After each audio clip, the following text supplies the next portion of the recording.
Welcome, welcome, welcome, welcome, everyone. I'll give you all a chance to fill in your seats as we introduce another powerful week of conversations on race and policing here in the Americas. So we thank you all for joining, and those of you who are your first time joining us, welcome, welcome all. So as we start things off, I typically introduce myself. I am your student host, Marlo Brooks, a senior at California State University of San Bernardino, studying English in the College of Arts and Letters. I'm normally joined by my co-host, Yvette, but she can't make it here tonight. And actually, she filled in for me last week, so I got her back this week. So, guys, I didn't get a mic check earlier. Do we have Stan joining us this week as well? West Side Action Group's president. Good afternoon, everybody. There we go. Hey, Stan, I didn't get to speak to you earlier. Yeah. All right. So yes, we are joined by my other co-host, Stan Futch. He's a community leader here, also the president of the West Side Action Group here in San Bernardino, doing amazing things. I follow in his footsteps along with his brethren, the footsteps that the way that they paid for us youth to get out here and really continue to fight and really to continue to push for equal justice, equal rights, and everything involved in education and politics and everything surrounding our communities here in California as well. So special thank you to Stan for joining us as well. As you know, we typically start things off with giving our respects, paying our respects to the land on which CSUSB sits on. So we recognize that California State University of San Bernardino sits on the territory and ancestral land of the San Manuel Band of Mission Indians. We recognize that every member of the California State University of San Bernardino community has benefited and continues to benefit from the use and occupation of this land since the institution's founding since 1965. Consistent with our values of community and diversity, we have a responsibility to acknowledge and make visible the university's relationship to Native peoples. By offering this land acknowledgement, we affirm Indigenous sovereignty and will work to hold CSUSB more accountable to the needs of American Indian and Indigenous people. So thank you. So we're gonna pass things over. If Mary is ready, our very own Mary Texeira, if she's ready, we're gonna pass things over to her for a moment as she speaks on issues revolving recent news.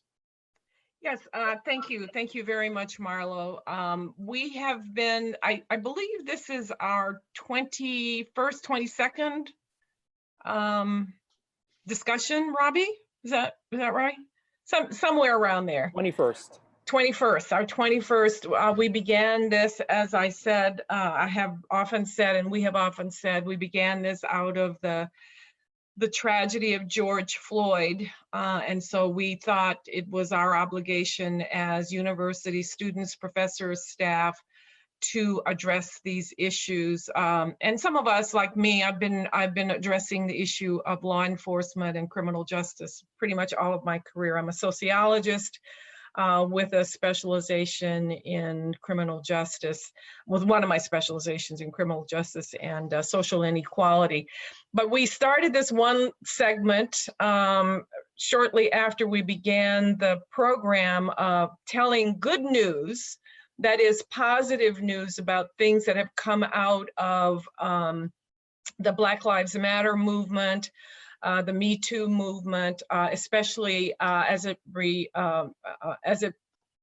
relates to law enforcement.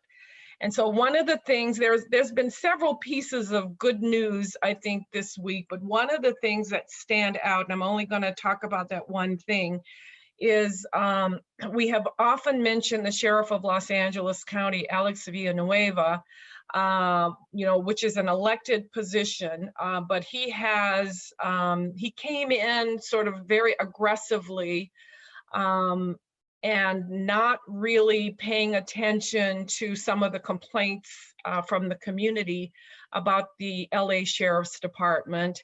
And so, you know, there's been things like deputy gangs in the sheriff's department, and this has been going on for maybe decades, where these deputy gangs, whites only, are tattooed, and they act like a gang. Or they've been accused of acting like a gang. He has not invited oversight in his department. He very controversially rehired a person who had been fired for domestic violence, an officer who had been fired for domestic violence, defying the Board of Supervisors who has oversight of the Sheriff's Department.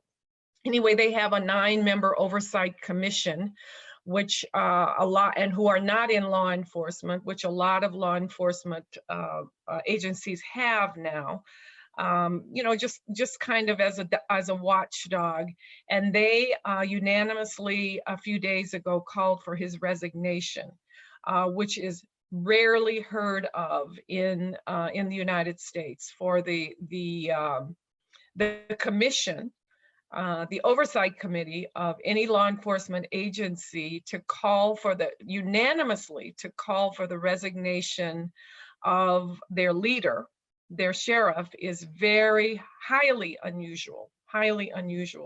So in my estimation, if you look at the columns, bad and good, this is a good thing, because it's you know, I doubt that he will retire, but it will certainly give him and the Board of Supervisors and the citizens of Los Angeles County pause, and to look into actually what is going on in the LA Sheriff's Department. So we put it in the good news column. So thank you very much, Marlo, and I'll hand it back over to you. Thank you so much, Dr. Texeira.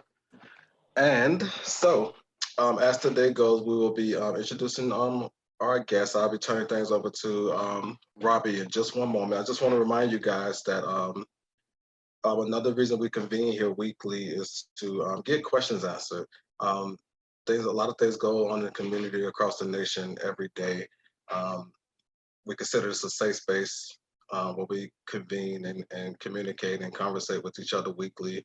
So as we introduce our next guest and as she presents her presentation today, don't forget to spike that Q&A button down below if any questions may come to mind. And if it isn't something that she's actually presenting on, you may just have a general question based on community or the nation itself. Please feel free to post in the Q&A as well, and we'll get those questions answered on the latter half of the show in our Q&A portion. But without further ado, Robie, I'll be turning things over to you to introduce our special guest today.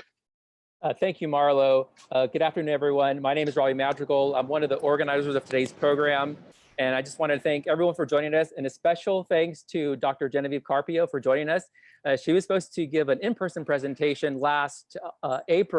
this past April, but because of the pandemic, we had to cancel, but she was extraordinarily gracious in rescheduling, so we thank you for that, Dr. Carpio. I'm going to introduce Dr. Carpio right now. She's an assistant professor of Chicano and Central American Studies at UCLA, where she works on questions related to spatial theory, relational racial formation, and 20th century US history. She holds a PhD in American Studies and Ethnicity, a master's in urban planning, and a graduate certificate in historic preservation. She has published in American Quarterly, Journal of American History, Journal of Urban Affairs and Information and Communication and Society, among other venues. She currently serves on the editorial board of Geohumanities, Journal of the American Association of Geographers, and as a reviewer for several academic journals. She is the author of Collisions at the Crossroads, How Place and Mobility Make Race, which is an excellent book. I've read it, my partner have read it, and we encourage everyone to read it. Marlo, I'll throw it back to you.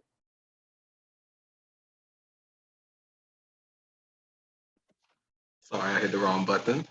But without further ado, this week's Conversations on Race and Policing will be speaking to the author herself, Genevieve Carpio, where she'll be discussing topics on her book, Collisions at the Crossroads, speaking on place, mobility, and policing in Southern California. So here we go, Genevieve.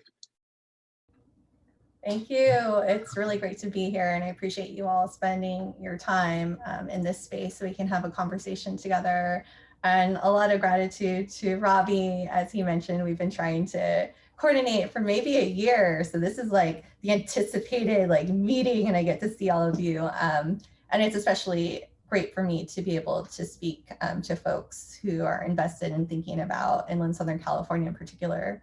It's kind of like an ideal and also intimidating audience for me, because you all are the experts on this space, and I have a lot to learn from you too.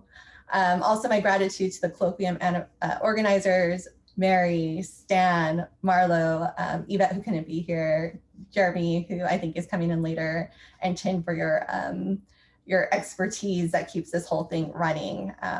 It's such an important call, this series, bringing to the foreground these important topics of policing and race.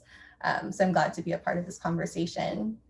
I'm going to share my screen because I have a keynote here. I wanted to share some images and graphics with you all. Some are in the book, but some are not. So, you know, we get to enjoy those together. We'll kind of think of them as never before the scene, a behind the scenes kind of look at this text. So as was mentioned, last year I published a book called Collisions at the Crossroads, How Place and Mobility Make Race. And the book itself is interested in questions around, you know, what is race? How do we understand it? How is it made?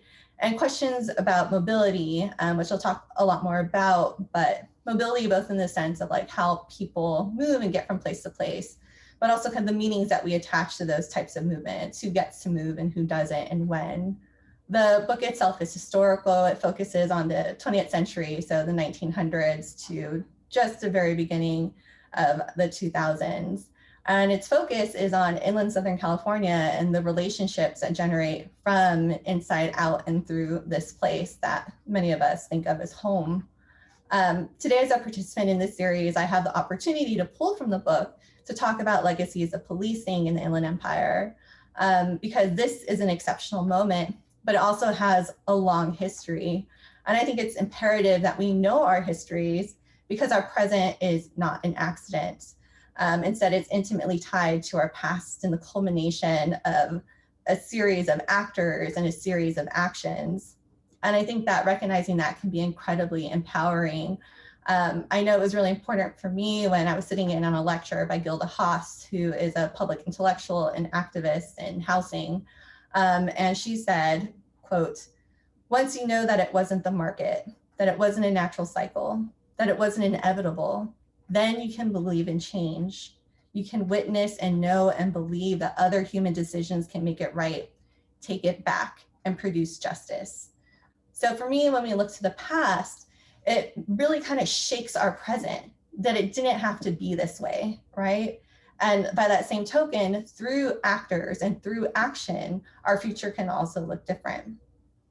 So in our time together, I'm going to draw from the book to pull out moments where policing and race converge.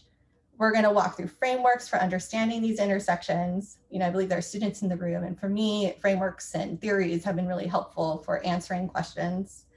And we're going to look together at a few notable historic cases of policing in inland Southern California. At the end, you know, I'm looking forward to having a conversation so that we together can think about what we can learn about our present from our past. I wanted to start with what brought me to this project. So when I was writing the book, I didn't have the intention of writing a book in which policing would figure as a theme. But as I started to do my research and my writing, I realized that I couldn't write a book without it. Not only did policing deeply affect the trajectory of the histories that I write about, but it also shaped the very questions I was asking, even though I wasn't looking for it. It kind of found me. And I include here, this is a media image of a traffic checkpoint.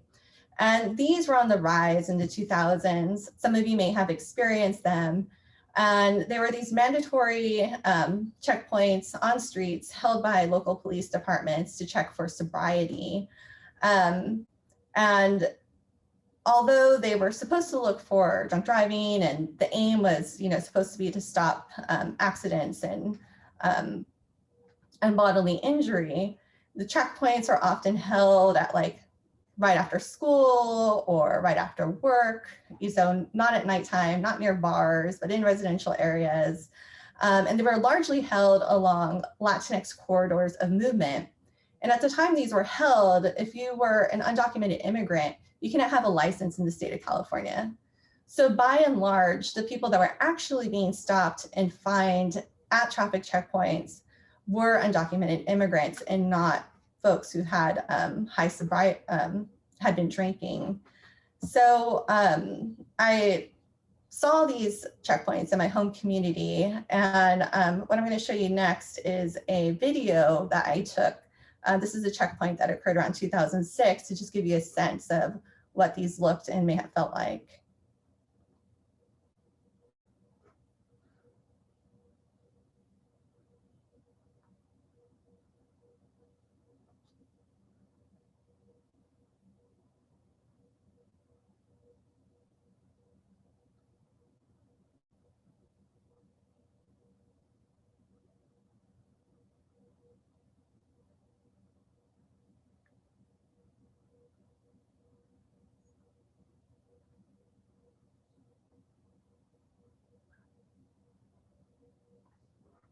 So if you found yourself at one of these checkpoints, you would find yourself waiting for a long time. You would find yourself being compulsorily asked to show your license. If you did not have one, you would immediately have your car taken away and towed, and all you would be able to take with you is what you could carry. And like I mentioned, these are largely held in on corridors that had large Latino populations.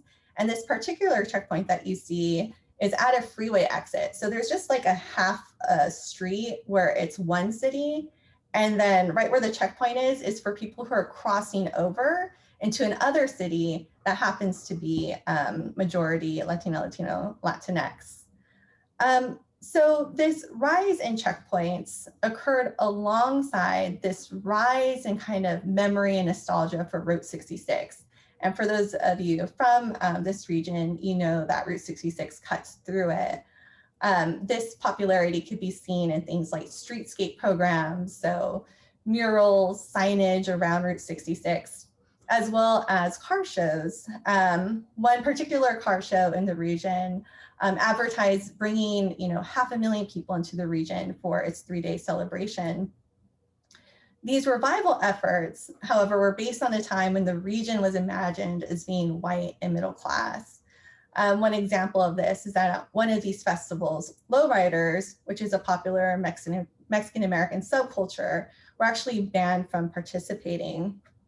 So this kind of like portrait of the region was actually quite distant from its present, which is majority working class and very diverse.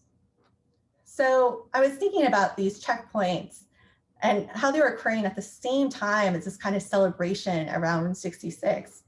And I started to ask myself, what were the logics that naturalized one form of driving, or more so drivers, and criminalized the other?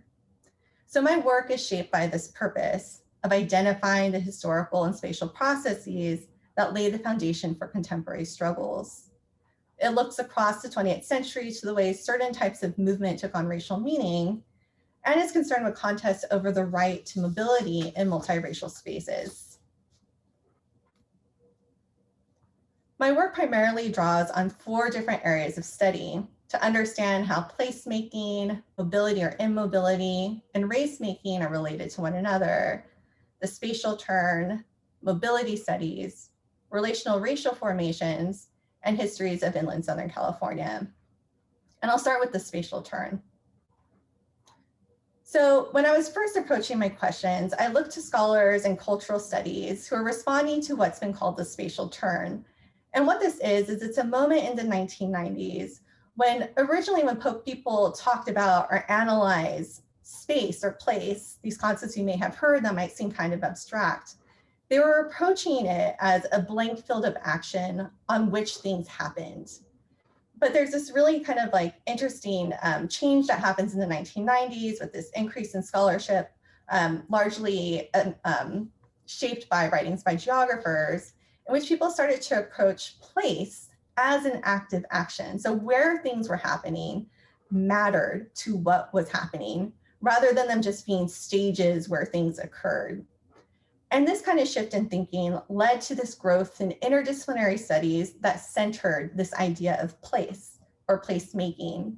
And with this focus, these studies brought important insights into things like racial segregation, the limits of public space, and spatial claims by people of color and other aggrieved groups. But the place frame alone didn't answer all of my questions, like how people move within the intimate geographies of a region, or how we give those movements meanings, or how those movements or lack thereof shape power, especially in regards to how we understand race. So I wasn't really sure how to understand the tensions I saw in the ways that regional authorities were responding to different types of movers. I began to find promising leads in this emerging field called mobility studies. Normally, when we think about mobility, we might think about it as physical movement between 2 points. So how, Frank gets from point A to point B. But mobility scholars are asking us to approach mobility or mobilities as something more expansive. Like place, they don't see it as just this empty series of actions, but rather they think of it as this larger concept that includes that movement from A to B, but also how we experience it, how different folks try to manage it, and the meanings that we give to those movements. To explain what I mean, I want to share 2 quotes here by leading mobility scholars that show this expanded way of thinking about mobility. So it's not just that single action, but again, all of the kind of things that go into making that action possible or impossible. The first quote is by Tim Cresswell, who writes in 2006, "Mobility is just as spatial, as geographical, and just as central to the human experience of the world as place." And Mimi Scheller, who writes in 2011, "Mobility's research in its broadest sense concerns not only physical movement, but also potential movement, blocked movement, immobilization, and forms of dwelling and placemaking." So you can see from these quotes how mobility is something more expansive than just that physical action, but also what they're doing is they're placing mobility on the same level as place in terms of influencing actions, and are actually suggesting that mobility, how we move in place, the ways we're embedded and the relationships we have to a space, actually shape one another. In recent years, mobilities has been a growing field of interest among activists and scholars alike. And we see this in grassroots efforts to address mobile inequities. And sometimes this term is taken on explicitly, like the efforts of People for Mobility Justice in Los Angeles. And other times it's more an embedded part of their platform, whether they explicitly are thinking about it as a mobilities platform. And one example is an organization in Pomona that grew out of opposition to traffic checkpoints called Pomona Habla, who were able to successfully challenge them so that they stopped in the city.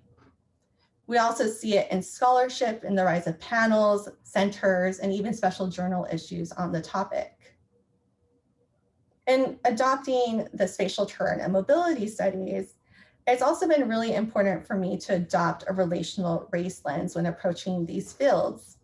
So for people like me who are invested in ethnic studies and critical race and ethnic studies, when we think about or talk about race, we don't see them as biological concepts or that certain people fit in these certain boxes, but rather we think about race making as this active process that changes over time and that represents meanings that society gives to groups of people in response to legacies of colonialism, power, land, economics, etc.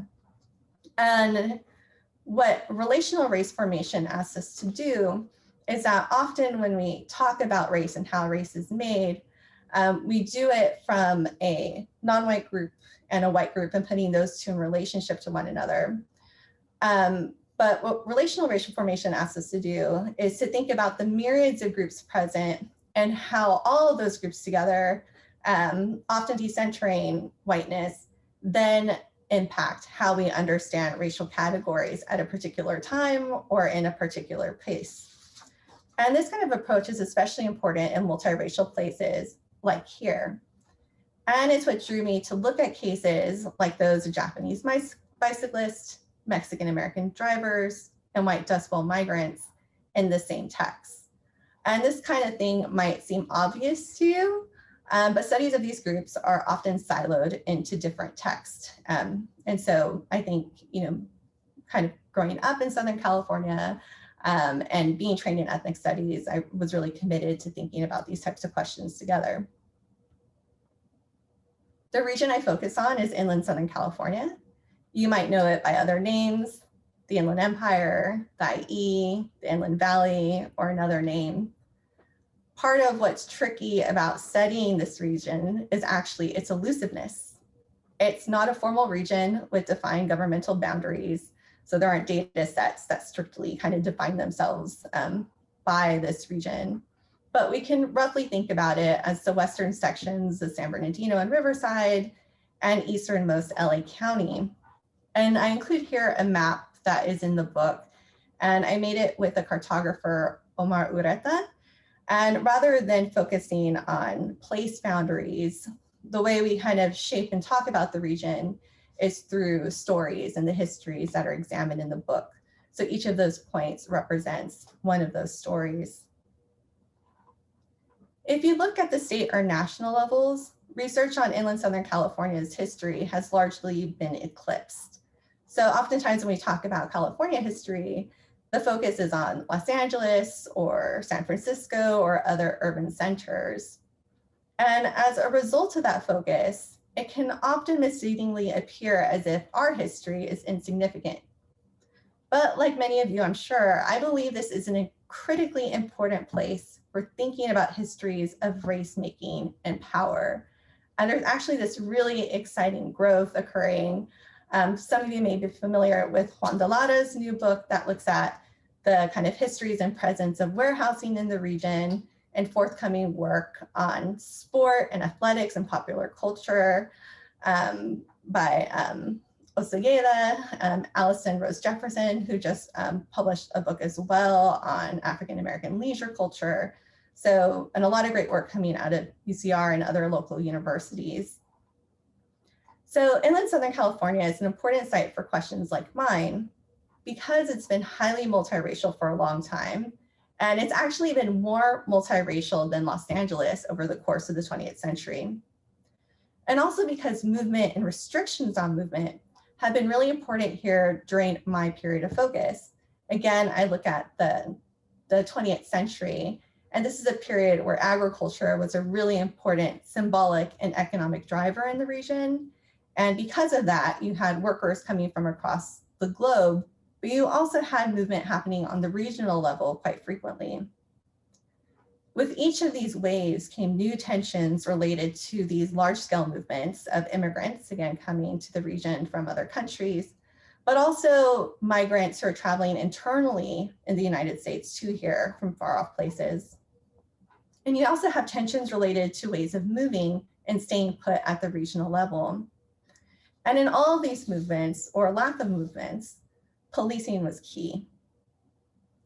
So I want to share some examples of these occurrences. But as we kind of move into that, I wanted to say something quickly about the sources that I work with. So again, my work is largely historical. So I draw on archival and manuscript collections. I consulted over 50 in the process of writing the book. Many of them are local. So the San Bernardino collections at the library, UCR Library, Riverside Museum, the Sherman Museum, et cetera. But others that document our histories are very far away. So here I include a picture of the Beinecke Library in Connecticut, which I also was able to visit. I also use spatial ethnography. So this means visiting existing sites and attending public events. In particular, I attended a lot of car shows, which my partner also really enjoyed. And then 10 years of public humanities work. So things like collecting oral histories and photographs with local organizations. And the photograph I include here is from a collection day that was hosted by Inland Mexican Heritage. And you see the couple here, they actually ran into each other at this photo collection day. And they saw themselves in the photo that they're holding, which was out for display by Inland Mexican Heritage. And that's them performing in a play in Redlands several decades earlier. So the book is in no way an exhaustive history of the region. That would just be impossible to do. And there are many of you who will know these stories even better than me. You may have lived it or your family did. But it does try to synthesize and bring new insights into what we can know about inland Southern California history and what it can teach us about place, mobility, and race.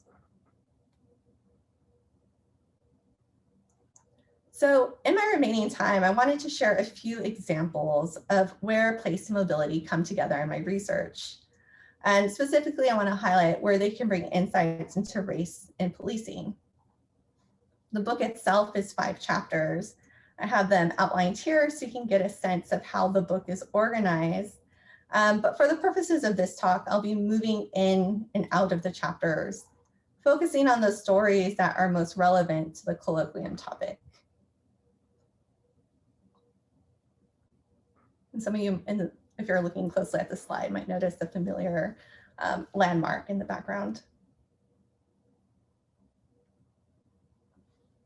So chapter 1 brings us to the early 1900s to demonstrate that practices and representations of mobility were key battlegrounds for determining how race was understood as the citrus economy took hold in inland Southern California. It provides background on the region and the founding of the Riverside Colony. So if you're from the region, you may have noticed, kind of the proliferation of orange trees and murals, and that, can be kind of just part of the everyday experience of being here. But in the late 19th and early 20th century, Riverside and inland Southern California as a whole was actually a center of a global citrus industry that impacted forms of production across the world, in particular Australia, India, parts of China, and Brazil.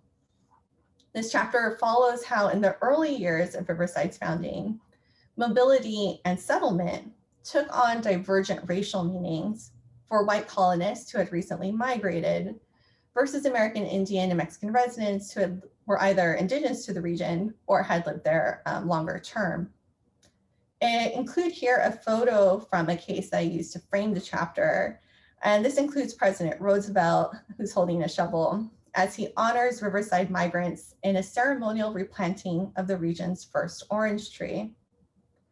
It's through acts like these that white settlers were given honorific status, and the founding of the citrus industry was elevated over other forms of regional history or subsistence practices, especially those of indigenous people and Mexican residents. Alongside the fabrication of pioneer mythologies that exclusively linked meaningful regional development to white migration, this chapter also looks to counter narrative claims to place. So this means those that push against the status quo. In each of the cases I look at, aggrieved groups are making claims to place through mobile practices. So examples include running away, religious pilgrimage, and vegetable vending. I share 3 examples in the chapter, but today I mostly wanted to highlight the first and the third here. The first looks to the history of American Indian runaways from a federal boarding school. The Sherman Institute was located in Riverside in 1903, which is the same year the president visited and participated in the ceremonial replanting, with the purpose of assimilating American Indian children into an off-reservation school. So children were brought in from across the Southwest, so from very far away places into these boarding schools. And one of the common sayings used to describe their purpose was kill the Indian, save the man. So it was about stripping of culture and assimilating and kind of to mainstream dominant American culture. I went and I was able to visit the Sherman Museum and look at some of the registration records and pupil records. And something that really struck me were these notations that were talking about how homesick the children described their experience while being at Sherman. And because I was looking at questions of mobility, I started to notice in these same kind of records that there were, it was very frequent where there were notations about children who had run away. So as much as the boarding school was aimed at containing them in this boarding school, it's really telling that one way of resisting those efforts was by using the types of mobility available to them. I'm literally here just using one's feet to run away. They participated in this great consequence, one being apprehension by police officers. So for instance, there's a case that I found of a boy and a girl who escaped together and were later found by authorities and forcibly returned to the school. The students were often punished for participating in these activities, but so too were the people who housed them, being subject to fines, for instance. For those who habitually ran away, their consequences could be even harsher. For instance, one common consequence, if found to be running away multiple times, was to be sent to more punitive institutions. So while Sherman was based on education and job training, the end goal of assimilation, students who are found running away frequently would be sent to more punitive institutions that were prison-like in their operations. The third case is that of the Geary Act and efforts to police Chinese immigrants who sought to establish their own farms in the region. So the Geary Act was an immigration act that required folks after immigrating through ports and such to register at local authorities in order to get a pass. And the pass was kind of similar to a green card in that it marked them as being authorized to be in the United States.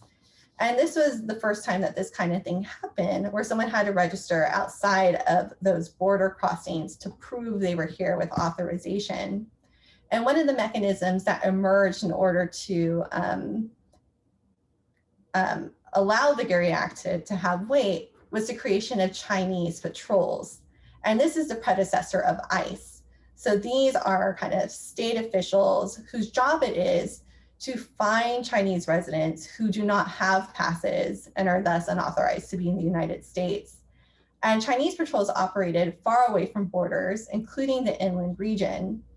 And it found that it was in moments where Chinese residents were seeking to be involved in farming, and when they were in the process of selling vegetables or attaining vegetable wagons, or they were on public streets, that they were apprehended by these Chinese patrol officers who could then enact deportation orders against them. So in looking at this chapter and thinking about policing, for me, one of the takeaways, I think, is that federal policies enacted at the regional level, so these are both federal laws, right? The boarding schools and the Geary Act, but the way they're enacted at the regional level became the means to police both Indigenous people and immigrants at the moment that new understandings of race were being developed. Moving forward in time to the turn of the century, Chapter 2 is concerned with how the mobility of racialized people was increasingly restricted in everyday life. This shift occurred as white residents grappled with the tensions between the need for non-white agricultural labor and the desire for strict racial lines in everyday life. So it's really common to see these colonies throughout Southern California, and LA in particular, described as these white spots, right, as European colonies.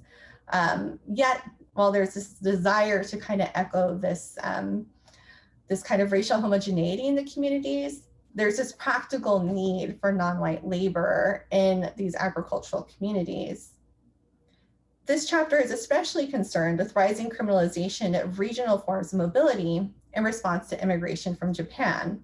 So partly because of these restrictions on Chinese immigration, like the Geary Act, agriculturalists start to look for other sources of labor, and they specifically seek to recruit immigrants from Japan to fill those gaps. So one of the ways that this chapter looks at this criminalization is by looking at how tensions over mobility played out in competing claims to bicycling. So you may not know this, but in the early 20th century, inland Southern California was actually like a center of bicycling. There were major meets that met here annually. There were parades, there were newspaper articles. I have here an image from the archives of one of the bicycling teams. So you can see that this is, an example of portraiture. It was seen as a gentlemanly sport, and it drew huge crowds and attention. So being a bicyclist, especially involved in sport, became a way to claim regional belonging in public spaces. However, cycling was a racially restricted sport. This is both at the national level, where the major leagues that managed bicycling had racial restrictions, but also at the local level, and especially at the local level, if you were to look at bicycling ledgers of races, you would see that if, according to the surnames, that there were a few kind of exceptions for Spanish surnamed people, but not a single exception for an Asian surnamed person. So I was really fascinated when I learned about the rise of cycling among Japanese immigrants in the same period. So although they weren't involved in kind of the major groups or the major citywide meets, they themselves were actually heavily involved in cycling. And this was really practical. Bicycles were useful, especially for those who were living in segregated housing, far away from employment. Also for those who were agricultural workers, because the needs in different groves would kind of rotate across the region. So having a bicycle actually allowed you to access those different places. And also because a bicycle allows you to move faster with less physical exertion, it can become a way for a rider to identify better paying jobs. On top of the practicality, it was also fun. Bikes were the top of technology at this time. They were part of being seen as a modern person. And they also had really strong ties to ideas of masculinity, as well as ideas of self-autonomy and the new woman. So particularly when it comes to Japanese immigrants, it became an important way of claiming cultural citizenship and being understood in the same kind of circuits of celebration of other cyclists. And this meant even more because at the federal level, Japanese immigrants and other Asian immigrants did not have the legal right to naturalize and become citizens of the United States. So bicycles provided Japanese workers some control over their mobility. And as that happened, there were new bicycle laws that were passed that allowed local officials the authority to transform that power into a criminal act. So at the municipal level, Japanese men riding bicycles were habitually approached by police for common acts. Things like riding without a light at night, things like riding on a sidewalk, or things like speeding, which is, especially if you think about the early, 20th century, very subjective, right? So you've heard of driving while Black. This is an example of cycling while Asian. This kind of inequity was amplified by the fact that speeding laws that were passed were supposed to focus on motorists, but in practice, focus on cyclists. In fact, in the period I examined, over half of all Japanese arrests in Riverside were for bicycle violations.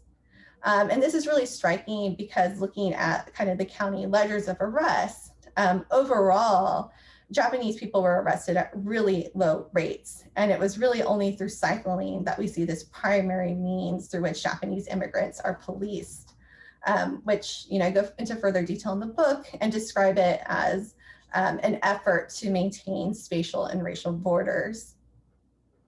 Those who were arrested for bicycling faced heavy consequences.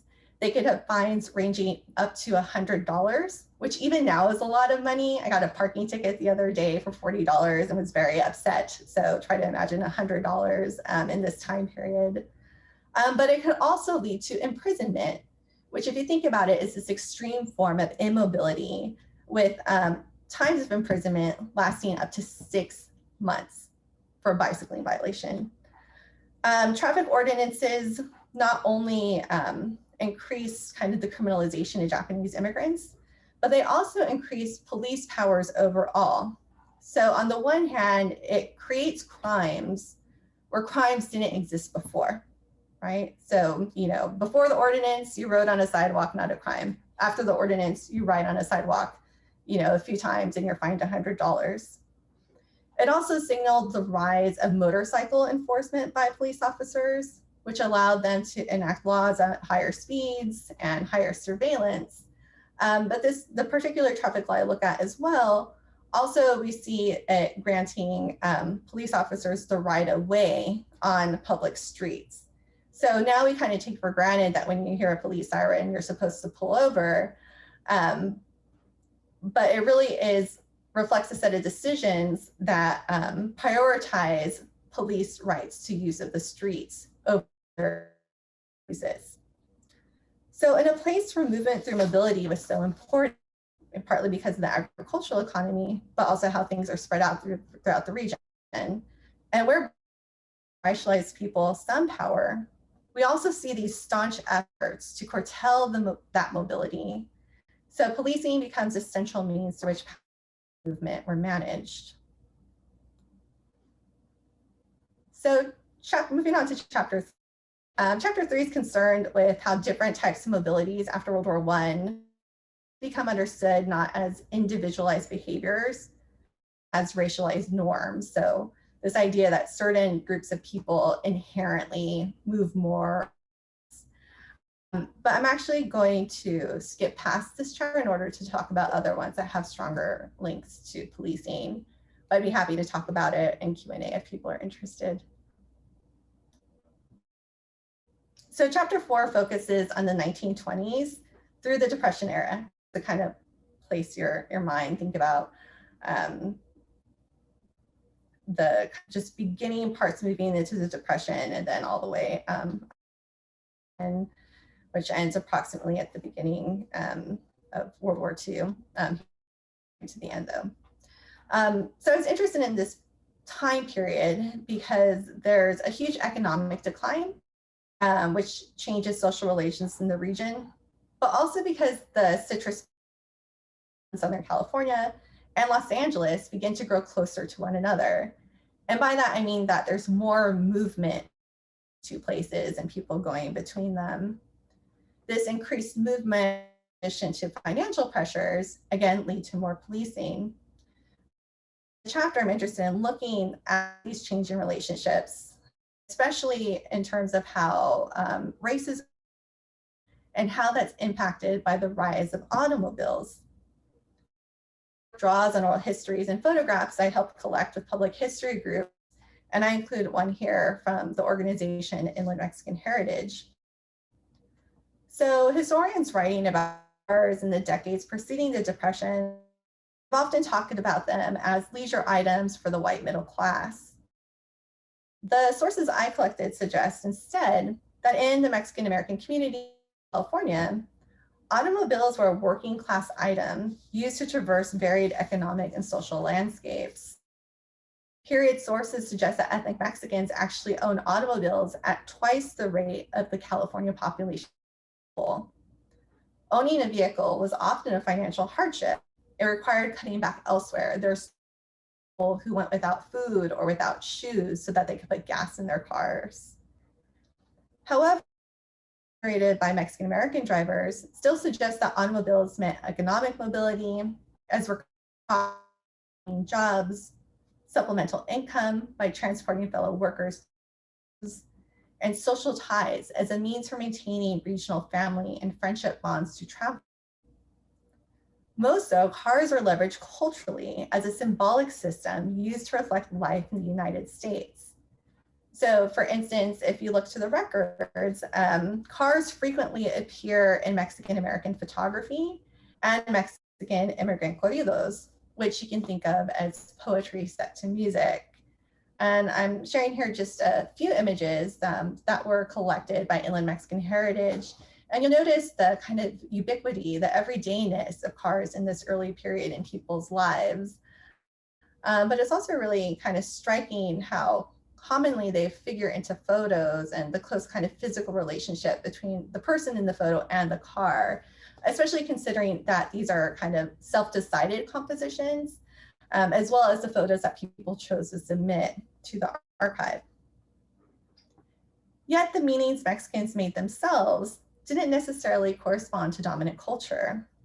As car registration expanded during the Depression, and government officials rendered Mexican people, including both immigrants and citizens, as scapegoats for an range of problems, we began to see regional mobility criminalized more. And thus it becomes a really important analytic for thinking about race is understood in this time period.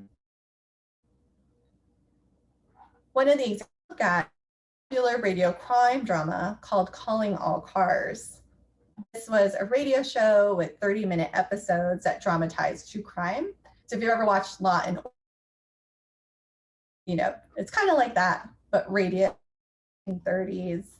The episodes were based on true encounters of, that were recorded by the Los Angeles Police Department throughout the 30s. And in these episodes, Latino drivers were constantly or consistently worthy of police suspicion. It was through episodes with colorful titles like Cookie Killing, Caliente Money Car Holdup, Hammers in Honduras, and Muerte en Buenaventura that listeners across the West Coast learned of the dangers posed by Latino drivers in the City of Angels.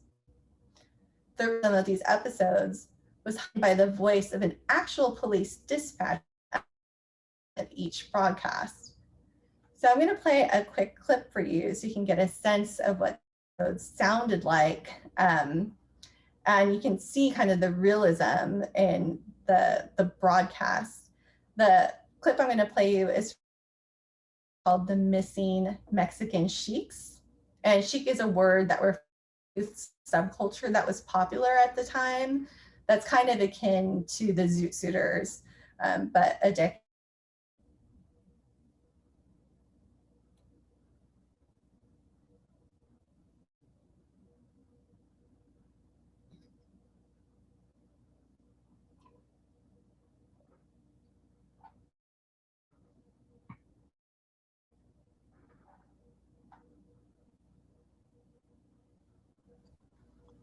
Are you sharing your screen, Genevieve? Yes, I just did not, the sound's not coming through. We don't see anything. No, Huh. no film, no sound. Let me see if I can try that. Is that it? I'm Starts off with a lot of reshare it to- pictures. yes. Yeah, I think we see it now, but Okay. yeah. Thank Okay, you. let's see if yes, thank you for letting me know. Mhm. Okay, so this, can you see this slide? Yes. Okay. And then I'm gonna play the broadcast again and hopefully the sound will come.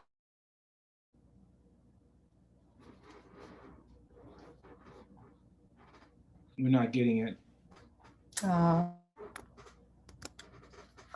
Okay.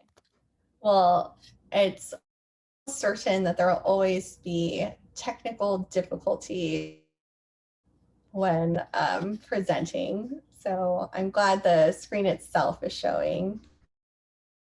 Try one more thing to see if the sound will come through. Calling all cars. A copyrighted Is it going through program now? created by the Rio Grande Oil Company.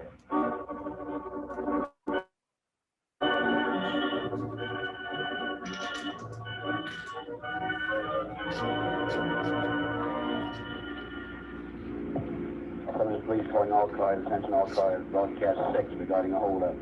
on Terminal Island just before noon. There's two bandits. One Mexican or Filipino, about 20 years of age, wearing a dark suit and gray cap.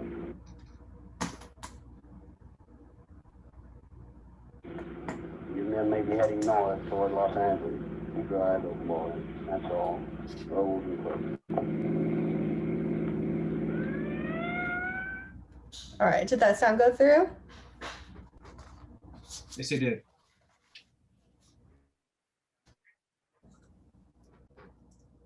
Sorry, now I lost sound. Yeah, it went through. Okay, excellent. Okay, so you get kind of the grainy realism behind that broadcast. And the episode as a whole starts off with this report of a crime by a Japanese woman who's a merchant who has been held up and had her businesses, profits taken by these racially ambiguous characters who she describes as either Mexican or Filipino. And it leads to this chase throughout the city of Los Angeles and nearby cities as police try to apprehend the suspects. So wherein Latinos' own accounts of driving, and they're talk about how they were enabled to have economic, social, and geographic mobility, and these depictions appear to pose a threat to law and order. And in the hands of detectives, mobility becomes a mode of surveillance. They invoke the eyes of their fellow police cruisers over radio. They track down car through vehicle registration, and they direct traffic to distinguish criminals from the law-abiding mobile public. Again, at the same time, we see that these mechanisms enabling driving could be used to subvert surveillance. The subjects in episodes avoid checkpoints through alternate routes. They manipulate their car registration, lie about their names and addresses as a way to avoid police tracing. We also see, both in the oral histories and in the episodes, that cars create this opportunity encounters between youth, especially in intimate moments. But the general idea is that driving was casted as posing a public threat when exercised by those seen as that privilege, and that warranted police action.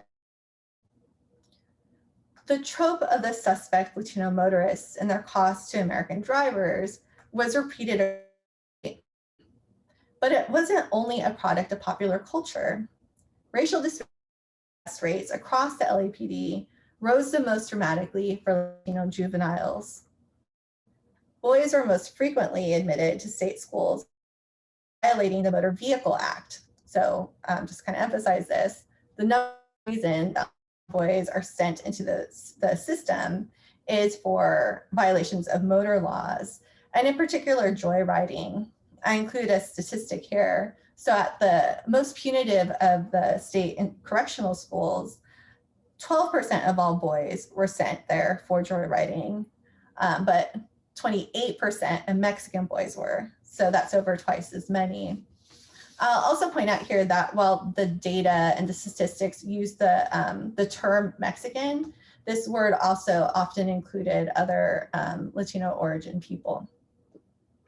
So I find it suggestive that joyriding is a large share of arrests for Mexican American juveniles.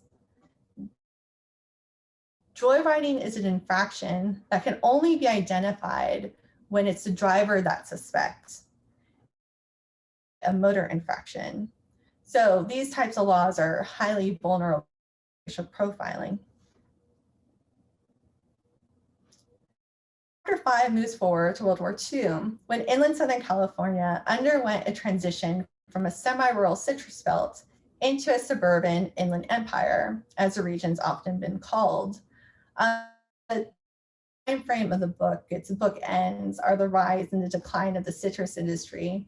So this chapter is really about thinking about the transition as that industry starts to decline. And I really love this image. I wonder if anyone recognizes it or could place it, because it plays citrus art that would often include an image like this, filled with orange groves and trees. But here you can see those are replaced with kind of the stucco track homes that start to represent the suburban of the region. So notably, this region, as I mentioned earlier, was Los Angeles and actually became home to some of the early majority minority suburbs, meaning pockets or neighborhoods that were comprised mostly of people of color. But rather than a mobility, this finds persistent limits faced by African American and Latino suburbanites in this period. Consequences, particularly when motivated by anti-Blackness and met by the antipathy of locals. You may be familiar with the history of the Short. Following World War II, the Short family purchased a 5-acre lot in Fontana. O'Day Short, who was a refrigerator repairman, actually traveled 100 miles round trip from Los Angeles in order to build the home for their family, including Helen and their 2 children, Barry and Carol Ann. It was local sheriffs who warned them out of bounds. They found themselves, after a number of threats, victims of arson shortly before Christmas. Despite the many threats they'd received in their previous calls to local police and the FBI, the fire was ruled to be the fault of the Short family themselves. A thread of this chapter is the representation. Oh, let me go back to this image to talk about the images that are here. One is that was distributed by the Los Angeles Local Socialist Workers Party to draw attention to what had happened to the Short family when they moved, especially calling out local officials for failing to having provided protection and also failing to find justice in the case of the arson.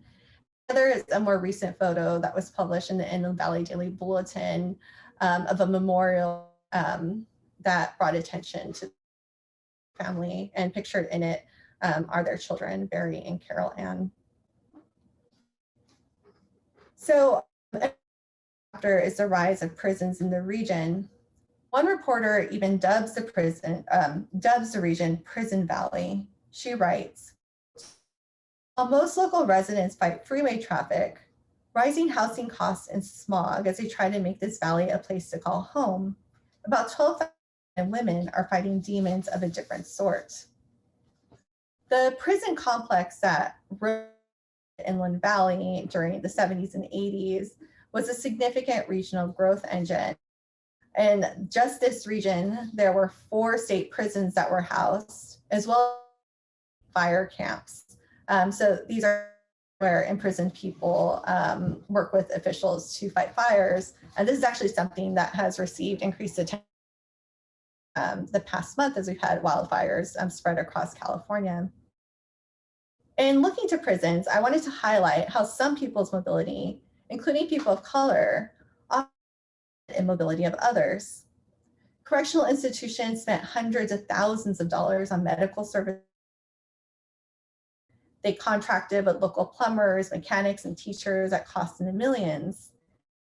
Major employer with 3,000 local staff members, many of those were color. And by the 1880s, self-reported 25% of the staff identified as Hispanic.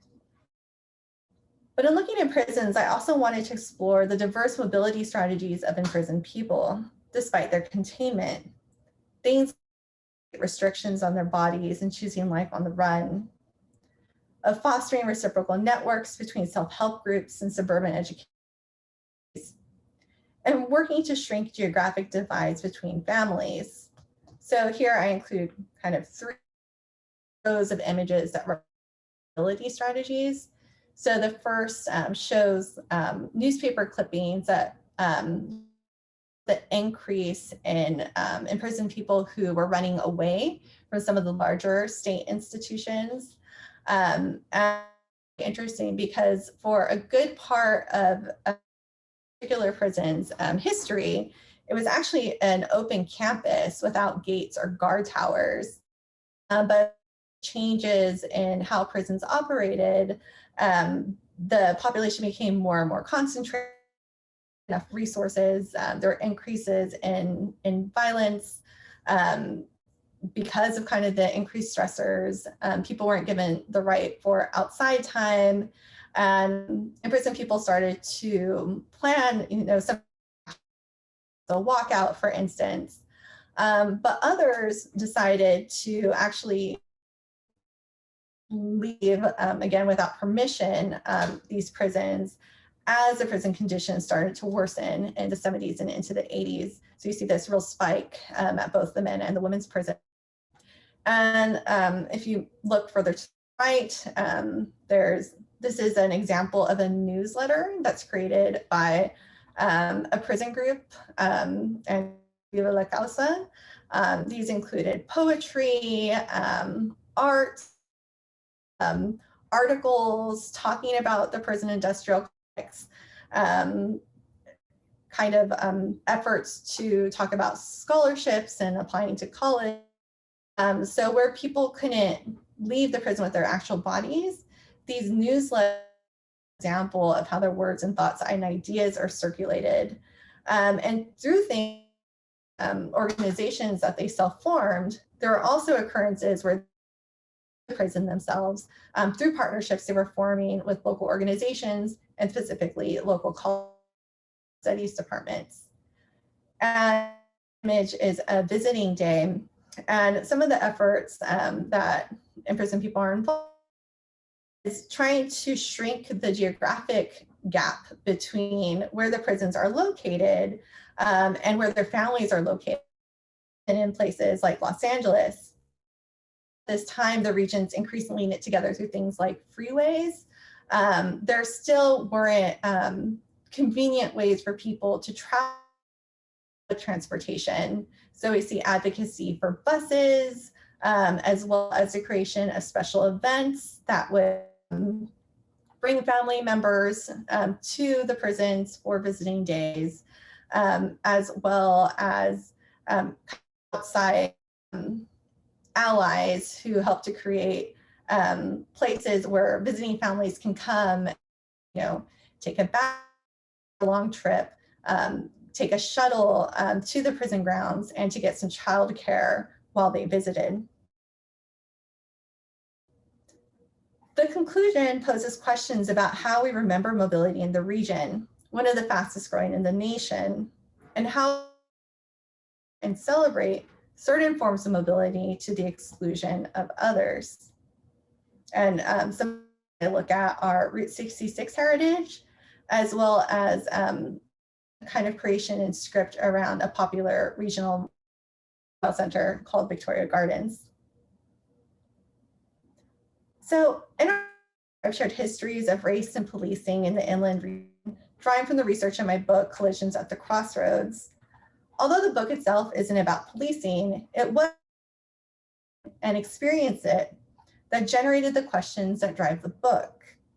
So when I was thinking, what are kind of takeaways when putting on the lens of race and policing and approaching the research I had done, these are the three and wanted to kind of emphasize as we move into conversation. The first is that in this region, mobility has modality through which race has been lived and made. So it's through kind of policy actions and experiences of moving that racial categories have been experienced, have been debated, and tensions out on an everyday level. The second is that when you look across the 20th century, policing is a pattern over time that shapes experiences of race and in the big ways like prison, ways like intimidation, everyday enforcement, and even to the very micro level. Like here in talking about policing, it's kind of, I've been focusing on like institutions. But policing happens in a lot of everyday ways too, through the actions of every. So things like if a particular type of body was through spaces where they aren't welcome, get reporting in their oral histories, for instance, that people will throw rocks at them. So you learn very quickly what space to move through and not. So that's another way that policing happens. And remain people on the move. So throughout time, we see that diverse groups have insisted to be able to move or to stay put, even in the face of great risks. A mobility perspective told from the Inland Empire is, I could say it's because 1 in 9 Californians live in the Inland Valley, which they do. Or I could say it's because the vast majority of imports from the LA ports are housed in the Inland Empire, because they are. This makes it a really important place to be thinking about global trade. And I believe many of you, it's personal. It's my story. It's that of my family, and those who came before me, and those who will come after me. So I thank you for your time and being here. I'm looking forward to connecting in the Q&A, and thanks.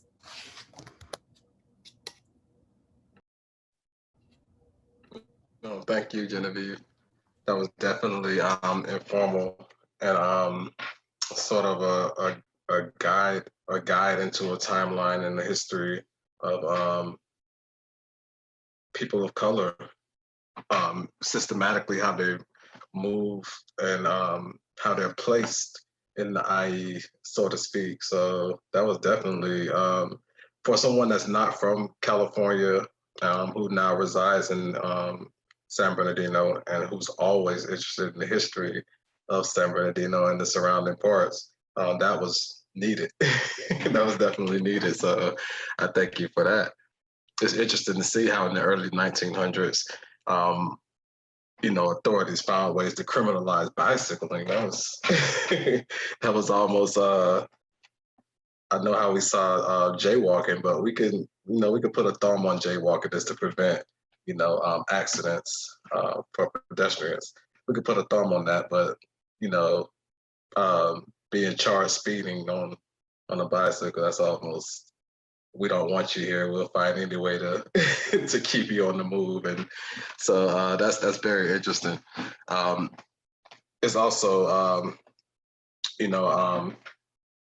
not lost on us to see how authorities find a way to criminalize the non-dominant group in the Americas, when in fact we're just trying to live like every other American citizen there is. So these parts are why we convene. Again, this is why we convene each week, to gain this history and this context. Before I even jump into my ramping, Robie or Stan, do you have any parts you want to touch on as well? Yeah, if I could just ask.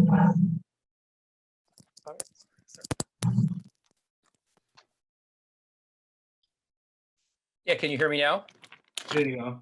Okay, sorry about that. Yeah, I just wanted to ask Genevieve. So in your book, you use several frameworks. You mentioned mobility, but what is motility? Could you explain that? And also, you also use the white possessive logics. Could you explain to us what that is, what those are?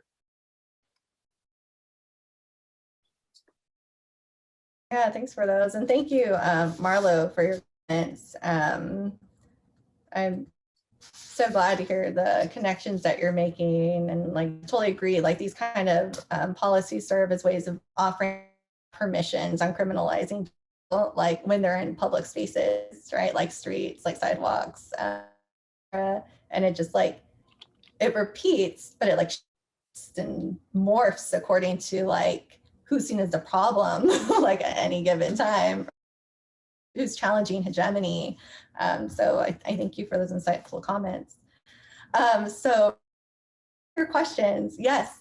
The other frameworks that I use are motility, which is a word that's used by mobility scholars, and it refers to, it's kind of like a term that is infused with the logics of capital, to describe people's ability to move, and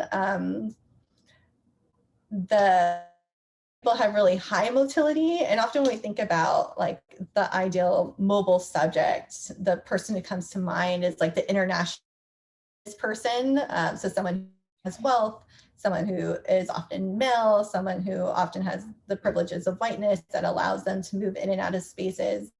And then there are those low motility, so those who have increased prohibitions on, those could be things like force, like ports of entry, but it can also be economics. They just don't have the financial means to travel, or it can be things not safe for them because of what their subjecthood is. So that can also be not just where they're traveling, but when they are traveling.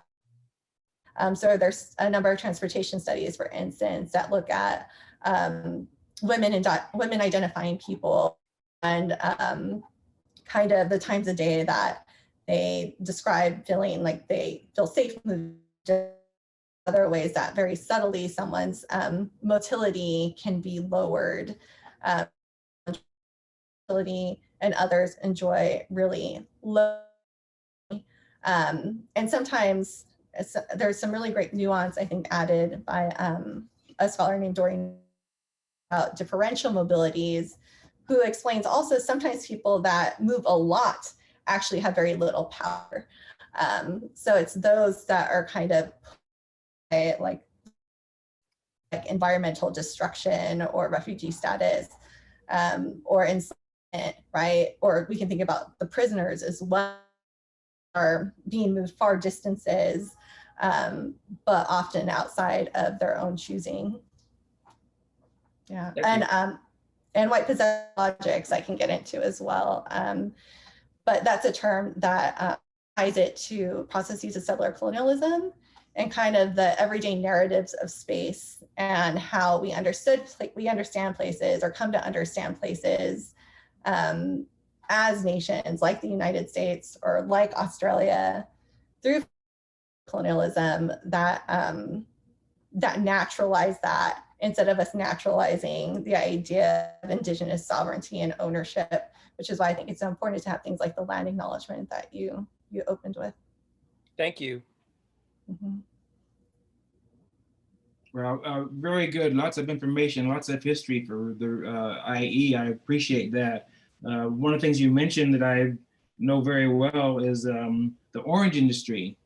And the orange industry actually, like you said, brought in immigrants to work their industry. And during that same time, Riverside was a hotspot for this movie stars coming out of Los Angeles. And so as the movie stars would come into Riverside, and Fairmount Park was a big place for them to go on the carousel ride. They had a huge carousel out there, and they used to have horse racing out there at Fairmount Park.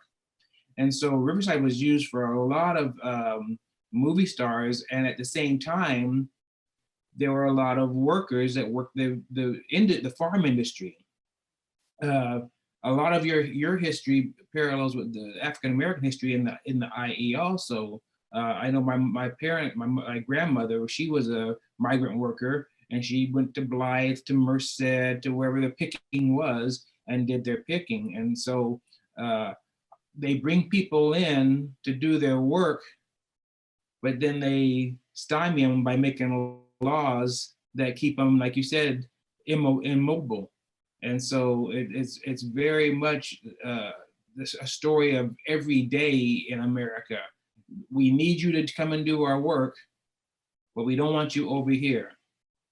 You know, and a really good example today of that is after Katrina, a lot of opportunists loaded trucks with Hispanic workers, drove them out to New Orleans, put them to work, collected their paycheck, and left them standing there with no money. And that was a common thing. I actually, at my job, I went to a truck that caught on fire, and they were on their way there from California. They were on their way. They'd come from Indio, and on the way they stopped in Riverside and broken down. And anyway, we helped them put the fire out, get their truck running. It was important for this guy to get this truck going, and he was taking a load of immigrants to New Orleans through Battle Katrina. So it's the same story today as it was back then. And one of the things that happens is once we're done with you, we got you in this little box, and we really don't want you outside the box. You know, white flight, when blacks moved into white neighborhoods. And then there's so much history in San Bernardino also with the Mormons, because in San Bernardino, the first mayor of San Bernardino was a Mormon. And actually, he was my wrestling coach's grandfather. And I didn't know that till years later. But the industry that bought people here also bought workers here. And of course, we're looking for cheap labor. We're not looking for someone that's we have to pay them a decent salary. We're looking for cheap labor. So where do we go get them? We get them from the African Americans, the Latinx, and we bring them here, and the Indians and the Chinese. And that was the interesting part, was from China. They were bringing people from China to come and work the orange groves. And so it was all encompassing. At the same time, like you said, the orange industry in California was so big, it was sending oranges all around the world. And so because it was making so much money by going out, it was bringing people in to work the industry. And so thank you so much for so much information, so much history of the IE. I do know the prison thing, and one of the things about the prison thing is,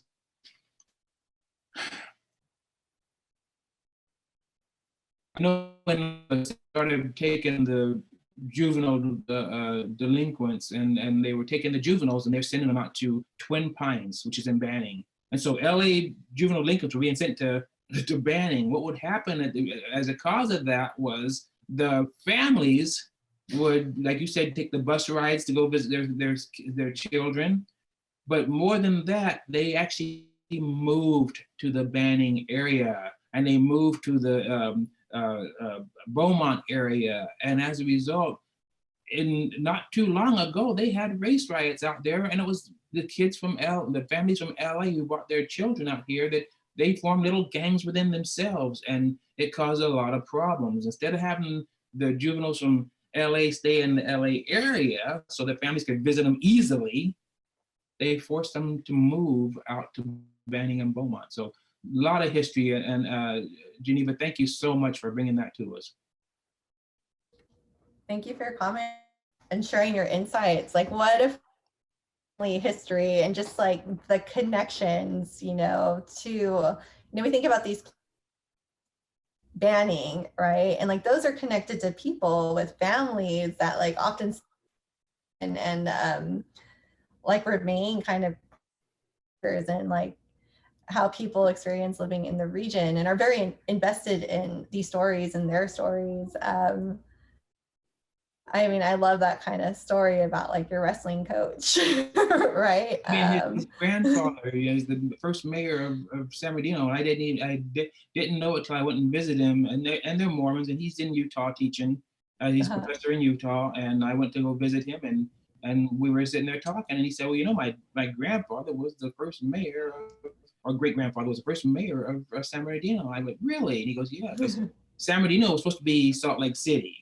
Look at the history of Mormons. San Bernardino was supposed to be Salt Lake City, but things happened. The locals here, the farmers here, there was a little war going on, and so they went back to Salt Lake City. They made Salt Lake City what it is today. But there's so much history. And you mentioned someone that was doing a book also on African American history. Yes. It was just published. Jefferson. If you could put that in the chat, I would love to. Yes. To take a look at that. Also, I know Amina Carter, Assembly Member Amina Carter, put together a. She's archiving, and she actually went through a process where she interviewed African Americans in the San Bernardino IE area that contributed to the history of San Bernardino and the Inland Empire. And she started it, but it's gotten so big she had to pass it to the college. And CSUSB is archiving her interviews and so on. So lots of history in Awesome. the Inland Empire as it pertains to not only the good things, but also, like you said, the policing, the laws, the joyriding. And like you said, one of the things that really was sad was when 66 didn't allow the lowriders, and the lowriders were not only Hispanic, they were African Americans that were putting the lowriders together. And so they actually banned the minorities from being part of their car show, which was kind of sad. But the Hispanics were smart enough to put their own show on, and they put it on at the same time as the Route 66 comes on, and it's a great show. So thanks again. Thank you. I love that. And thank you for pointing that out. Like, yes, like lowriders has been like Zoot Suits too. You know, we often associate it with like Latinx subcultures, but it's actually racial. It's about like aggrieved groups and subcultures. And like Salute to the Root, right? Brilliant, which was like this counter show to the Rendezvous, right? Happening at the same time. And I love that Salute to the Root, which is the more of the lowrider show, like occurs in the West Side, which is actually on Route 66, right? And making this symbolic claim saying like, this is part, we are literally here living on it, you know? So to be like kicked out of the main event and to create this new space, I think just points towards the like creativity and community that can come out of otherwise really kind of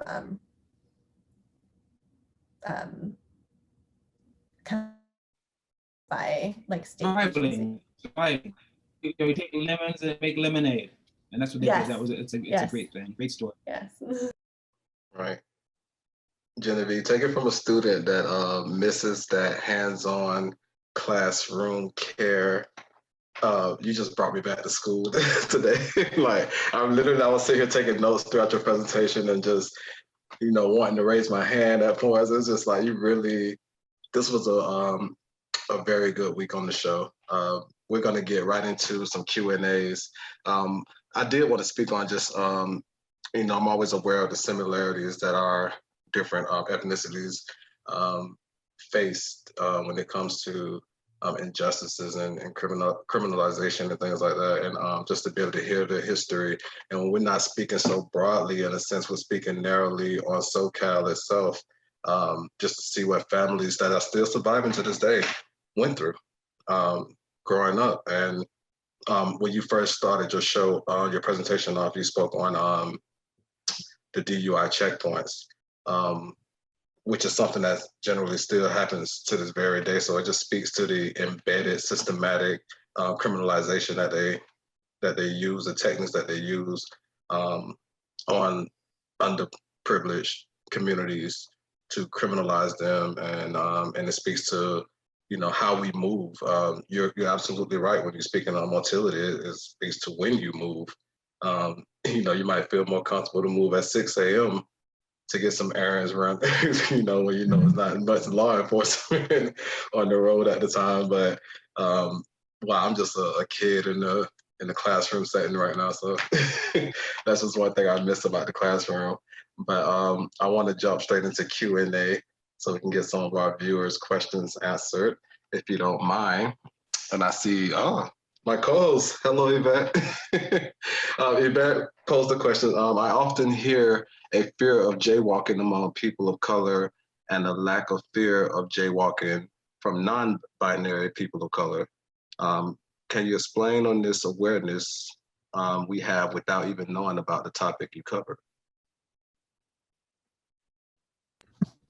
That's a good question. Come up earlier too, just in our like informal conversation.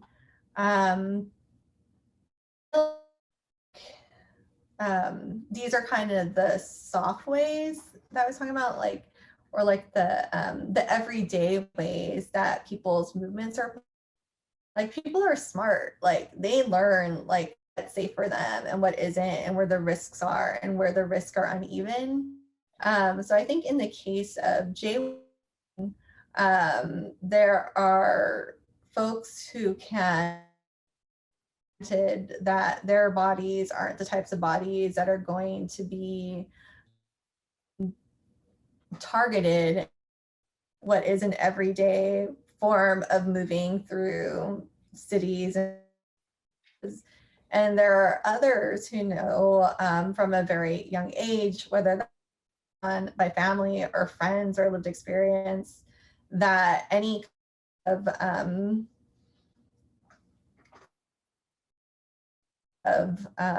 laws, whether they're broken habitually, puts them at higher risk. One of being kind of stopped in the action movement, but also could be like highly uneven for that same action. So I think that kind of, this brings up a parallel thought for me, that of drivers, and certain types of drivers will take when they're on the road because they know that might be like a routine stop or a routine check, whether it be a checkpoint or because, you know, at 5 miles above the speed limit, can become excuse for kind of like this broad enforcement. But then, this broad blanket enforcement limits can create, or jaywalking or bicycle ordinances could have created, but also then impact that encounter is much more likely to be have heavy consequences for some people. Thinking here of, you know, African American males and women, like we know this, like there's data on this, than for other groups. So I think that fear or caution, you know, or practice, this practicality that you see in everyday life, is people living the knowledge that's passed down to them and their lived experience in a way to protect themselves as best they can, where every acts can become very dangerous for some people more than others. An observation. Can I add a comment, Marlo, if you don't mind? Oh, very own Mary Texeira. Oh, come on, come on. Well, Genevieve, I enjoyed so much your talk. I was sort of in and out. I have some stuff going on in my house, so I missed. So I might have missed the discussion. You know, this is, it brings to mind, you know, critical race theory that argues that race, there's literally no area of life that race has not touched in the United States. No area of life that race has not touched. And we think of something as innocuous and benign as bicycle riding. You would think that it would be sort of a democratic thing, but unfortunately, it has not turned out that way. But I was also going to mention that in Ferguson, I recall after, you know, the uprisings and protests, that people complained that half of the revenue from Ferguson, I haven't seen any studies, but this is what people were saying on the streets, that half the revenue came from citations, from traffic citations, and the kinds of fines that are placed on poor people who can't afford it. And so the fines keep accruing, and it just keeps people in poverty, and it keeps the city going. And one of the things that the protesters wanted to address was to change that system, because you could literally not go out of your house without being stopped, not cross the street without being stopped. You know, go into, you know, when you stop at a red light, one of their favorite things to do was you didn't stop far enough back, so you get a citation for that. And I recall that because that was my first traffic ticket when I was 17. I got one exactly for that. Not in Ferguson, in LA, but so yeah, you know, it's amazing today that people refuse to believe that racism still exists. And yet you can give them all of the evidence, this evidence that, you know, people are, you know, bicyclists, I don't know if you mentioned, bicyclist was just killed by LAPD.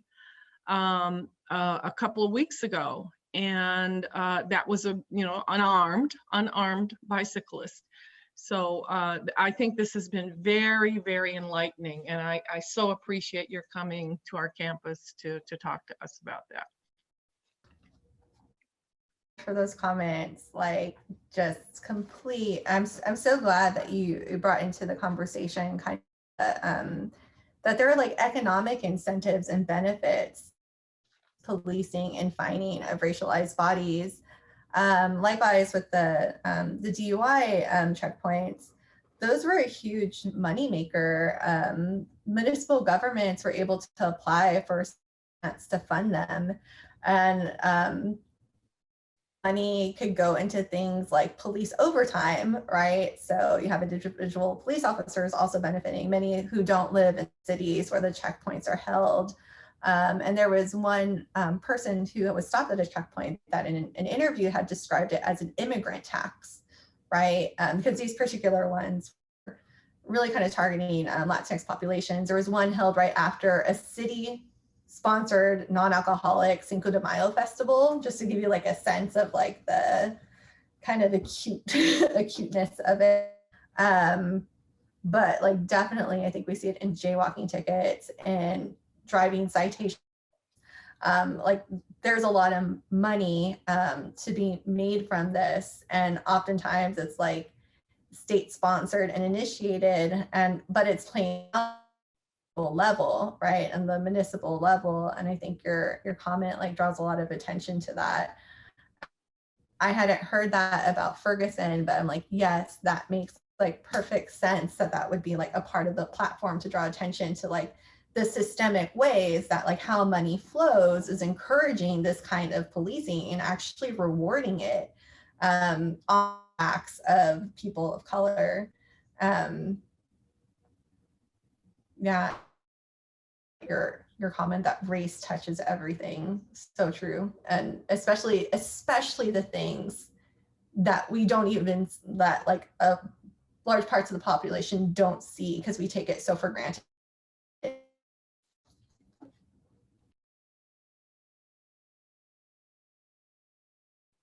Stan, did you have anything to add to that one?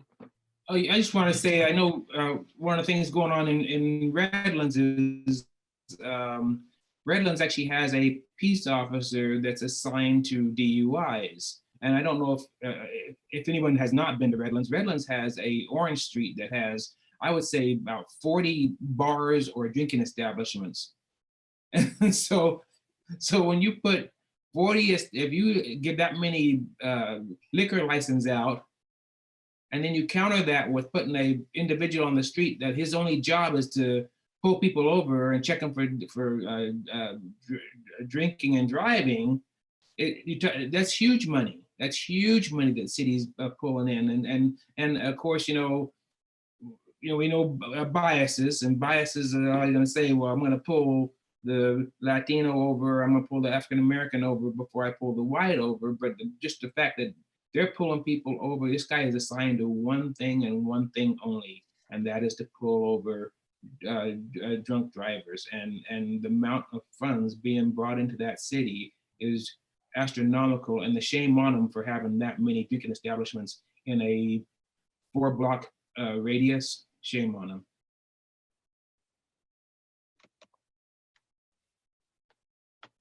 Yeah, Marlo, if I could ask Professor Carpio one quick question. Definitely, Robie, you have the floor. So Professor Carpio, so in your book, I think right before we went live, I asked you, you had two photos in your book that are very, very interesting to me. So I want to ask you, so the photos are one of a white male migrant farm worker. He's looking out of he's in a car, he's looking out the window, and juxtaposed to that photo are 3 Filipino migrant farm workers, their heads down with their hose in the ground. And you write, if I could read this quick sentence, you write, the Filipino crew is photographed as if a single unit with their heads turned down to the ground, unlike Lang's iconic portrait, which highlights the subject's facial expressions and personal agency. The personifying effects of her work are lost here, which emphasizes instead an indiscriminate pact. And what I was thinking, and I just learned about this concept a couple of weeks ago, the French-Tunisian philosopher Albert Memé, and he wrote that the mark of the plural signals the depersonalization of the colonized. The colonized is never characterized in an individual manner. He's entitled only to drown in an anonymous collectivity. So I was just curious, were you thinking about that concept when you wrote that description of the photograph? Because that's like so powerful. I wasn't thinking of that particular work, but I love the language around how they're talking about that kind of loss of the. And there are other ways, I think, to emphasize the human, like collective photographs or portraitures or paintings, and we've seen muralists do this really well, where you can see like everyone in the crowd, right? Like it could be me, it could be it could be my friend. But for me, I was really thinking about the histories of portraiture specifically, because so much about portraiture, how the subject is placed, where their eyes are, the framing. And Lang in particular, who did a lot of important work around progressive issues, what she did that was so and special, took the working class and people who been seen as the masses, and put them this what was considered like an elevated form of photography of the portrait, right? Often only the elites or the middle class would like sit for a portrait person and show their dignity, have them look at the camera, which conveys a sense of agency, holding someone's gaze, was really powerful and made her work really striking. People in the audience might be familiar with most popular, which is Migrant Mother. I can hold up the photos. And her and her partner, Paul Taylor, when taking portraits of, or she took the portraits of migrant farm workers. And this is an example that you're talking about. So you can see it's like beautiful. The person looks wonderful. You can imagine their story, and the is used to frame them. So it's like a part of that story. Their migration is a central part of it. And then the picture that I used to kind of juxtapose that is this one here, where what made her photography special is lost, right? Because we don't get to know anything or imagine anything about the stories of these workers. English has lots of photos, so there are some, of course, that like do have portraiture, but those aren't the ones that are circulated or popularized in a lot of the literature that her and her partner published as advocating for farm workers. And especially when you her photography, the text, it goes to reaffirm this idea we must have empathy for certain kinds of migrants. And that story is told at the migrants who become the others or the foreigner, those people that we just kind of accept that we don't care. People we really should care about this now, because they are this form of human we can identify with. Yeah. And There's a really, in some ways. Yeah. sorry, there's a really famous photo of when the Promontory Point, Utah, when the two east and west railroads came together, and the Golden Spike and all that, and they have all the workers who worked on the railroad. I don't know if you've seen it, but there are two different versions of this photograph. The first photograph has all the workers in it, and the second, the official photograph that was published in newspapers, and I think this happened in the 1860s, it erased the Chinese workers. Totally erased the Chinese workers, and they are the ones that died and did most of the work. They were recruited to work on the railroad, yet their work was not recognized, and it was they were erased. They were literally erased. And that's really the story of white supremacy in this country, where you can erase the accomplishments of the other. You can erase what we did. You can You know, most of the people, whenever I give a talk, either to my class or in the community, I ask people, how long did slavery last in the United States? And they lowball it by about 200 years on average, you know, by about 200 years. So, you know, we don't recognize that this country was built by hardworking, either forced immigration or regular immigration, but hardworking people, and just erase them. I need to leave, so thank you, Dr. Carpio. I really appreciate your insight on what you brought.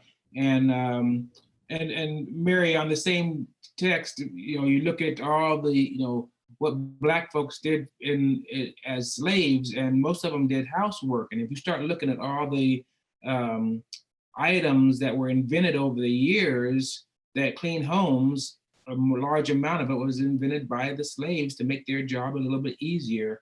And so that kind of history too is also is lost, because we don't want people to know that they're smart. You know, they're slaves, you know, they're workers. And why would we want someone to know that they made it where they could clean the floor in half the time by making this little machine that goes back and forth? So it's an ongoing thing. We get so much history gets lost because of who is who's doing the history or taking the pictures, like you said. But everyone have a good evening, and I will see you next week. Thanks, Stan. Thank you, Good Stan. point. Good point. Thank you. Definitely. Yeah, thank you. When speaking on labor, and this ties into our next question perfectly, you know, when we speak on the history of labor in the IE particularly in SoCal, when once was fielding and farming, which is now presented to us in warehouse laboring positions, 22 of which warehouses reside here in San Bernardino alone, 18 of which are up and running. It speaks to the career choices available to a city that's hosting one of the most prominent universities, and which is the heart of the city itself. Is no career opportunity for graduating students to stay and really increase the economic growth of that city alone. So this ties into Yvette's question, her next question. It's two powerful questions that I want to get to before this segment ends. One of which is Yvette. It says, should incentives be used to keep community members in a community to build it up when that community offers little mobility? How should we do so in an equitable way? If it's not too political for you, if you could answer.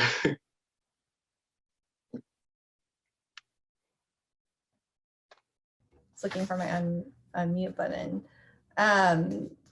To your kind of comment and framing around warehousing, I think it's interesting that there's so much continuity, like groves and warehouses kind of look more different from one another, but in some ways there's so much that's shared between that.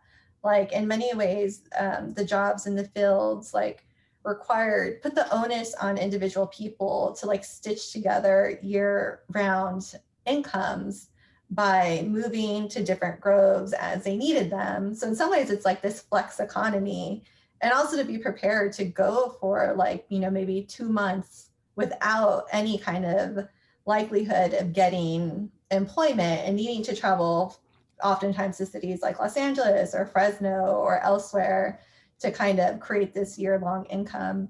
And in so many ways, so many of the opportunities in warehousing are also like contingent. They're based on like the needs and flows and whims of the warehouse. Like they only want to hire you for like those peak periods when they really need you. And then, you know, what happens to you after that? Like, we're not taking responsibility for it, you know, like that's on you, individual, you know, rather than creating these kind of living wage year-long positions. And I find it fascinating that like some of the groups have come out to, you know, create better working conditions. And this is a story that I saw in the news, but also is emphasized in a book by Juan Delata called Inland Shift that looks all at the warehousing industry in the Inland Empire, and I very much so recommend it. that they used their bodies and put them on the line. Warehouse Workers United like took over one of the major boulevards where like the warehouse trucks were moving in order to make demands and draw attention to the danger their bodies are in habitually through warehouse work. So to Yvette's question and kind of emphasizing, like this is the best you have to offer us to like stay here. I think that those are really big questions about global capitalism and how that plays out in terms of regional inequity, and how we address those types of big problems at the local scale is a difficult question that I wish I had the answers to. I think that thinking about what incentives would look like I think one of the things you're underscoring is like, we need people who are invested in the region and its well-being to like be here, right? To do the work of thinking about equity. Like when I remember growing up, I grew up in Pomona on the literal line between like San Bernardino County and LA County. And I was always looking west. It was like, there's nothing for me. Like to succeed means to leave, right? And I think a lot of us grew up thinking that. And I've since like completely changed my thinking, on the question. But hey, I find myself in LA still because this is where the job opportunity was, So I think for me, what's been really useful is thinking about frameworks around regional equity and regional justice, which forces us to think about all of these communities as being related to one another. So inequity in one city is tied to the privilege that another city is enjoying. So I think the question is, how do we then distribute resources across these spaces so that no matter where people are, they all are able to live lives with dignity that allow them to be in the places they want to be. And instead what we see is a lot of people taking on being forced to take on the costs of that themselves through things like mobility and driving or taking the bus or train far distances in order to make up for those gaps that have nothing to do with them and have everything to do with like global capitalism and inequity. Thank you. I'm glad you were able to answer that to your honest opinion. One I agree with as well. So thank you for that. I think, let me make sure. Yes, we do have one more. We have enough time for one more question, and I think it's a very important question for our viewers as well. This question comes in from Courtney Long. It says, "Thank you for your fantastic talk and for sharing your book with us. I'm fascinated by your interest in space and your study in architecture too. Could you talk a bit about any connections you may have found between policing, race, and architecture during this time, and or how you might be integrating your interests into future projects?" Yeah, thank you so much for that question. So in the book project, I was really interested in thinking about race and the built environment, including things like architecture. So my own training, when I graduated from undergrad, I went into urban planning, training into urban planning, because I thought like, if I can learn how cities run, then, I can be on the ground and like make things better, and the specific track that I took was one in community development in the built environment. So thinking a lot about how things like freeways both mark inequity and help generate it. But I was also interested in history. So thinking about things like historic preservation and like what gets remembered and seen as significant and what doesn't get remembered and is seen as insignificant, and thus who is seen as insignificant. And like we're talking about, like what histories and stories are lost. So definitely like throughout the book, I look at like where buildings are, who lives there, what are they made out of, what does this make them more vulnerable to, how are certain meanings attached to different kinds of design. So I'm really interested in specifically Spanish colonial revival architecture and thinking about the symbolism around it. So in one of those pictures you might recall of Theodore Roosevelt planting the orange tree, that's in the courtyard of the Mission Inn, which is kind of this faux Mission Revival style building.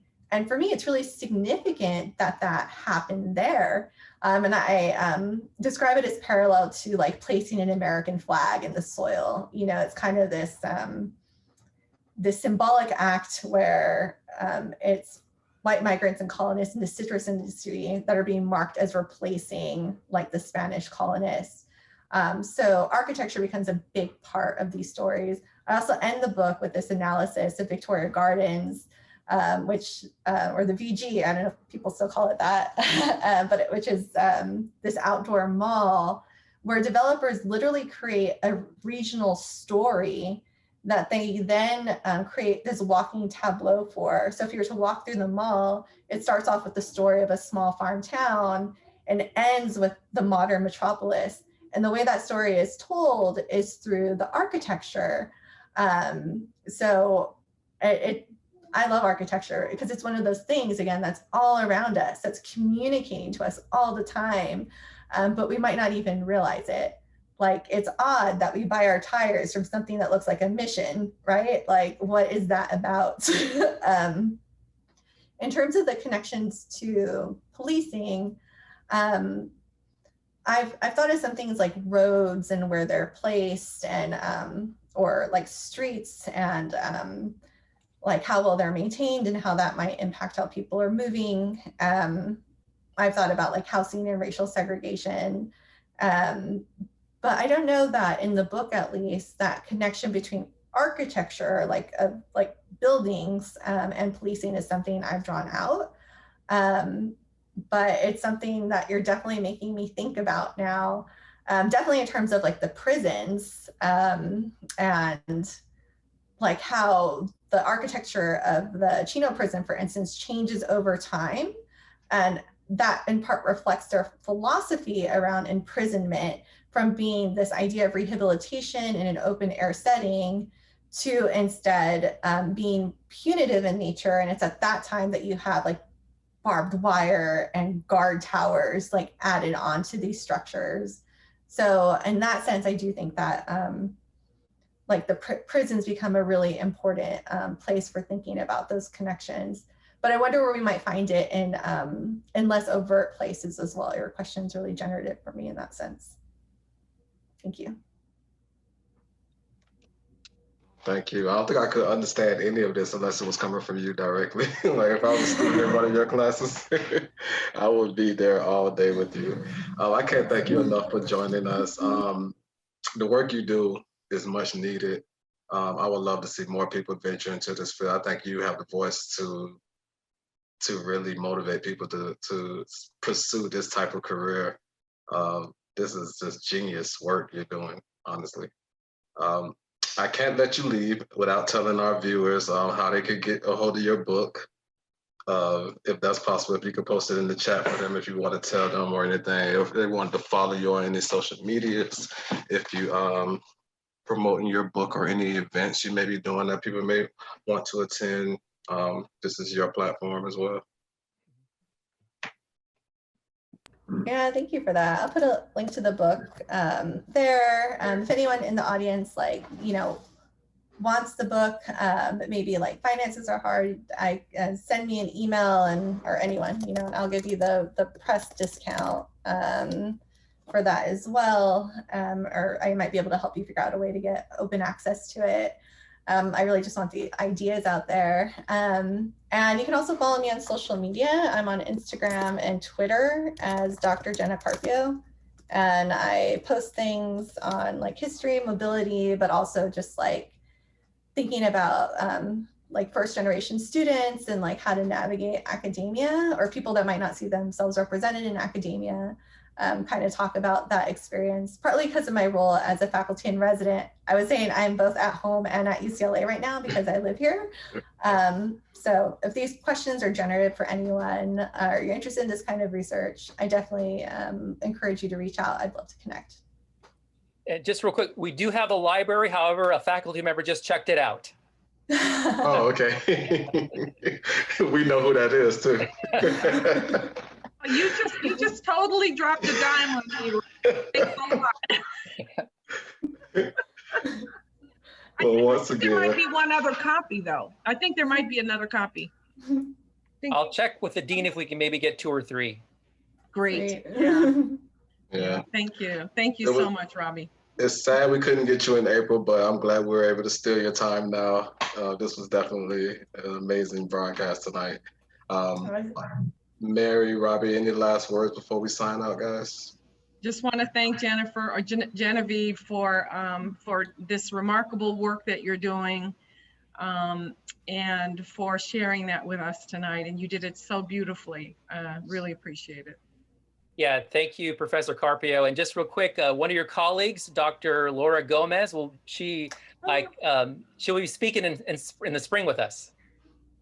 She's brilliant. Everyone tune in. Her new book is just fantastic. Yeah, we're excited about that. Well, thank you all. I've enjoyed the conversation. It's really generative. You give me a lot of ideas for the next project too. So I look forward to staying and learning more from the series. So fantastic to have this resource. Thank you. Fantastic. Thank you. Thank you so much. And as you guys know, same time next week on Conversations and Race and Policing, guys. We'll see you soon. Next Wednesday, 4 p.m. Can we just talk a little bit about what's going on next week? We're going to have a panel of people who have been working in the Los Angeles area on prison reform. And we're going to have a former political prisoner who was locked up in California for a number of years. He's going to be on the panel, but also some excellent community workers who are just doing some fantastic work on 3 strikes and things like that. So we're looking forward to that. And please tune in, Genevieve, if you've got the time. Yeah. I'm happy to spread the word, because I think there's so many people that would just be so excited to learn from these conversations. Please do. Please do. We appreciate it. We're also partnering with Long Beach, Cal State Long Beach, who will be, adding some new and different types of programs. So we're excited about that. Good night, everyone. Good night, all. Thank you. Thank you. Later. Take care.